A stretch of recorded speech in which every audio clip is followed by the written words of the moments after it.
I've seen the term rebirth on your Instagram consistently. I wanted to know if you could just give us the story behind that. I'm glad you asked. The rebirth. The rebirth is a nature process that the ego goes through. And it's something that felt very close to heart to me. It's something that, it's some difficult changes that I had to make in my life, my personal life, to be able to really live the rest of my life the right way. And for those who don't know, what the ego does is the ego lives for 70 years. At the 40-year mark, the ego loses the sharpness of its beak, the feathers aren't as good, and its talons are weak. So it has a choice.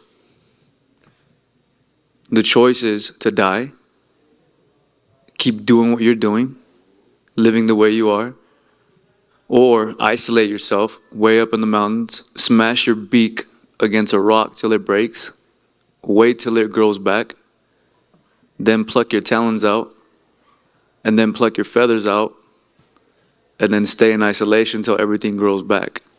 And then when that process is done, then the ego can live the next 30 years of its life. And that process in nature is called the rebirth for the ego. And that's something similar that I felt that I went through in my personal life, where I had to sit in isolation and face myself in a way that I never had before. And I had to just pluck away and just be alone for a long time.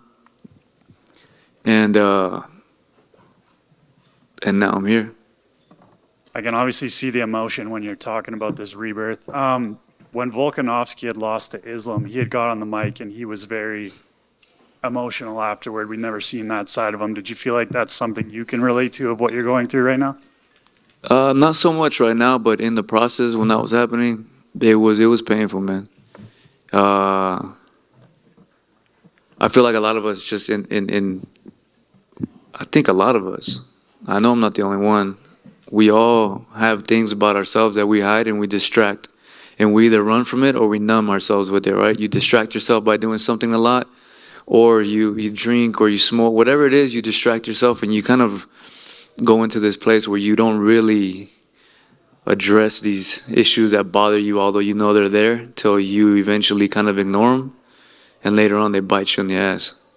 And they say you reap what you sow.